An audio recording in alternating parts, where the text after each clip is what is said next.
নমস্কার বন্ধুরা, শিবানী কিচেনে আপনাদেরকে স্বাগত। এটা কি দেখছেন? এটা হচ্ছে মৌরালা মাছ। এই মৌরালা মাছ দিয়ে পোস্ত দিয়ে আম দিয়ে টক করব। দেখুন এটা আমি কিভাবে করি। প্রথমে এই মৌরালা মাছটাকে আমি ভেজে নেব। চলুন প্রথমে মৌরালা মাছটাকে ভেজে নেওয়া যাক। এই দেখুন বন্ধুরা, মৌরালা মাছটাতে আমি নুন হলুদ মাখিয়ে নিয়েছি।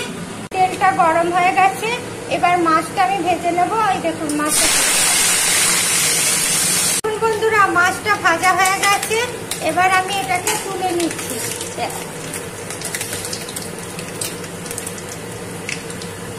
মৌরালা মাছের টক করার জন্য এই দেখুন তেলটা গরম করে নিয়েছি। এবার এর মধ্যে এই দেখুন 5 ফোড়ন দিয়ে দিলাম। এবার এর মধ্যে এই দেখুন হলুদ দিয়ে দিলাম, লবণ দিয়ে দিলাম, আর এই কাঁচা লঙ্কা দিয়ে দিলাম। এবার এই আমগুলো ছেড়ে দিলাম। এই দেখুন বন্ধুরা, আমগুলো ভাজা ভাজা হয়ে গেছে। এবার এর মধ্যে আমি পোস্ত আর শুকনো লঙ্কা করে বেটে রেখেছি, সেটা দিয়ে দিলাম।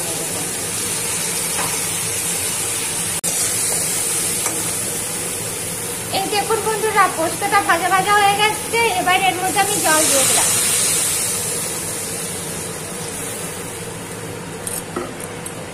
এবার আমটা সিদ্ধ হয়ে গেলে মৌরালা মাছগুলো দিয়ে দেবো।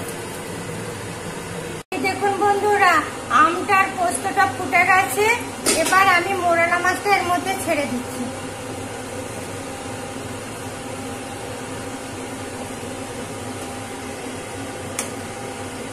এই টকে কিন্তু আমি মিষ্টি দেব না। ইচ্ছে করলে আপনারা দিতে পারেন মিষ্টি, কিন্তু আমাদের মিষ্টি কেউ খায় না। এর জন্য এইটা ফুটে গেলে এবার আমি নামিয়ে নেব। মৌরালা মাছের টকটা একটু ঝোলঝালি খেতে ভালো লাগে। এই দেখুন বন্ধুরা, আমার কি দারুণ মৌরালা মাছের টকটা হয়ে গেছে। এবার এটাকে আমি নামিয়ে নিচ্ছি। তবে আপনারা অপশনাল রয়েছে চিনি দিতে পারেন হালকা একটু, তাহলে খেতে আরো ভালো লাগবে।